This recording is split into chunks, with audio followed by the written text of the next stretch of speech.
వైసీపీలో మరో వికెట్ పడబోతుందా? మాజీ మంత్రి రోజా అరెస్టుకు రంగం సిద్ధమైందా అంటే అవుననే సమాధానమే వస్తుంది. వైసీపీ హయాంలో రోజా అక్రమాల లెక్క తేల్చిన ప్రభుత్వం ఆమెపైన చర్యలకు సిద్ధమవుతున్నట్లుగానే కనిపిస్తుంది.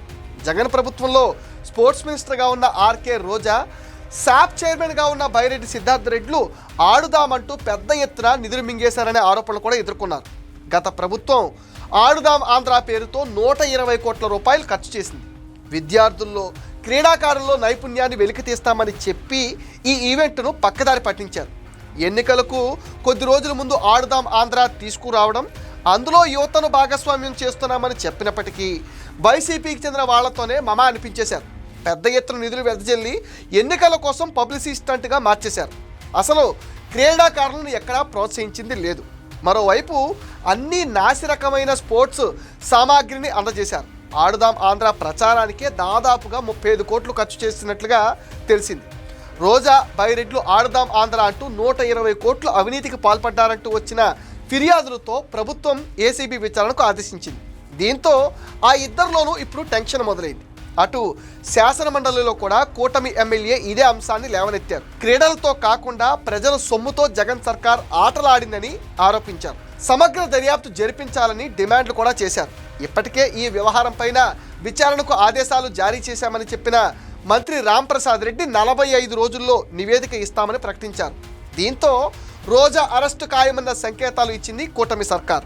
రోజాతో పాటు బైరెడ్డి కూడా జాయింట్గా ఈ కుంభకోణంలో జైలుకు పోక తప్పదన్న వార్తలు అయితే వస్తున్నాయి. 2019లో వైసీపీ అధికారంలోకి వచ్చిన తర్వాత రోజా ఏపీఐసీసీ చైర్మన్గా బాధ్యతలు నిర్వర్తించింది. ఆ తర్వాత మంత్రివర్గ విస్తరణలో చోటు దక్కించుకున్నారు. మంత్రి పదవి రాగానే ఆమె అధికార దర్పం ప్రదర్శించారు.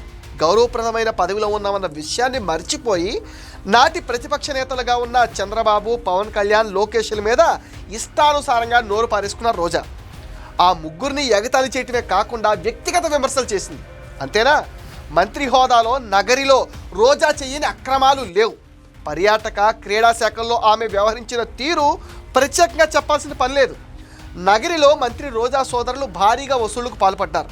రోజా కమిషన్ భాగోతాన్ని అప్పట్లోనే వైసీపీ కౌన్సిలర్గా ఉన్న ఒక మహిళ బయటపెట్టింది. అంతేకాదు, మంత్రిగా ఉంటూనే పదుల సంఖ్యలో తిరుమల శ్రీవారి బ్రేక్ దర్శనాలకు తీసుకెళ్లిన రోజా భారీగా సొమ్ము చేసుకున్నారు. దీంతో ఆమెపైన తీవ్రమైన ప్రజా వ్యతిరేకత వచ్చింది. ఎంతలా అంటే సొంత పార్టీ నేతే టికెట్ ఇవ్వద్దని జగన్కు ఫిర్యాదు చేశారు. అయినా సరే గత ఏడాది జరిగిన ఎన్నికల్లో 3వ సారి ఆమెకే టికెట్ ఇచ్చాడు జగన్. దీంతో నగర్లో రోజా వ్యతిరేక వర్గం అంతా చీలిపోయింది. చాలామంది టీడీపీలోకి వెళ్ళిపోగా మరికొందరైతే సైలెంట్ అయిపోయారు. దీంతో ఎన్నికలకు ముందే ఓటమిని అంగీకరించాల్సిన దుస్థితి అయితే రోజాకి ఏర్పడింది. ఆ ఎన్నికల్లో చిత్తుగా ఓడిపోయింది రోజా. ఎన్నికల తర్వాత కొంతకాలం కనిపించకుండా పోయిన రోజా ఇప్పుడు రికార్డెడ్ వీడియోలు చేస్తూ మళ్ళీ కూటమి నేతలపైన, ప్రభుత్వం పైన విషం చిమ్ముతోంది.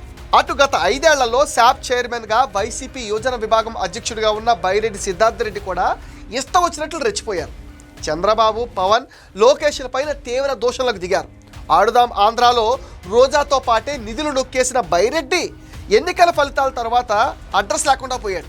గత 5 ఏళ్ళు మాట్లాడితే మీడియా ముందుకొచ్చి ఆనాటి ప్రతిపక్ష నేతలను తిట్టడమే పనిగా పెట్టుకున్న బైరెడ్డి ఇప్పుడు అసలు కర్నూలులోనే కాదు కదా, ఏపీలోనే లేకుండా పోయాడు. నందికొట్కూరు నియోజకవర్గంలో బైరెడ్డి కారణంగానే వైసీపీ వర్గాలుగా చీలిపోయిందంటారు.